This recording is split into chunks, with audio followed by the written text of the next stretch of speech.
ಉಗ್ರ ಪ್ರೇಮಿ ಪಾಕ್ಗೆ ಮಿಲಿಟರಿ ಬಜೆಟ್ಗೆ ಭಸ್ಮಾಸುರ.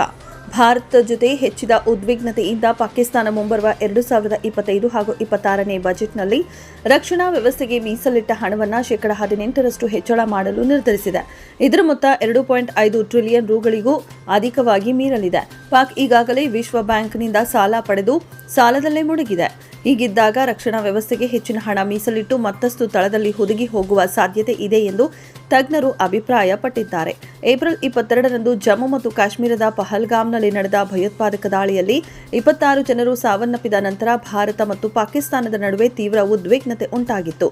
ಇದರ ಬೆನ್ನಲ್ಲೇ ಪಾಕ್ ಈ ನಿರ್ಧಾರಕ್ಕೆ ಬಂದಿದೆ. ಈಗಾಗಲೇ ಪಾಕಿಸ್ತಾನ ಪೀಪಲ್ಸ್ ಪಾರ್ಟಿ ಮುಖ್ಯಸ್ಥ ಬಿಲಾವಲ್ ಭುಟ್ಟೋ ಜರ್ದಾರಿ ನೇತೃತ್ವದ ನಿಯೋಗ ಪ್ರಧಾನಿ ಶಹಬಾಜ್ ಷರೀಫರನ್ನ ಭೇಟಿಯಾಗಿ ಬಜೆಟ್ ವಿಷಯಗಳ ಕುರಿತು ಚರ್ಚಿಸಿದೆ. ಪಾಕಿಸ್ತಾನ ಮುಸ್ಲಿಂ ಲೀಗ್ ನವಾಜ್ ನೇತೃತ್ವದ ಸರ್ಕಾರ ಮಿತ್ರ ಪಕ್ಷವಾದ ಪಿಪಿಪಿಯೊಂದಿಗೆ ಸುಮಾರು 17.5 ಟ್ರಿಲಿಯನ್ ರುಗಳ ಹೊಸ ಬಜೆಟ್ನಲ್ಲಿ ರಕ್ಷಣಾ ವೆಚ್ಚ 18% ಹೆಚ್ಚಳಕ್ಕೆ ಒಪ್ಪಿಕೊಂಡಿದೆ. ಭಾರತದ ಮೇಲಿನ ದ್ವೇಷಕ್ಕಾಗಿ ರಕ್ಷಣಾ ಬಜೆಟ್ ಹೆಚ್ಚಳಕ್ಕೆ ಪಿಎಂಎಲ್-ಎನ್ ಮತ್ತು ಪಿಪಿಪಿ ನಡುವೆ ಒಮ್ಮತವಿದೆ ಎಂದು ವರದಿಯಾಗಿದೆ.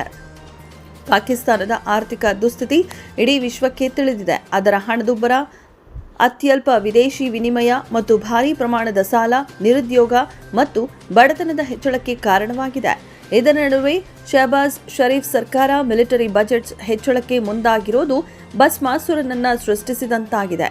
ಇದು ಪಾಕ್ ತಲೆಯ ಮೇಲೆ ಕೈ ಎಳೆಯುವಂತೆ ಆತಂಕ ಇದೆ.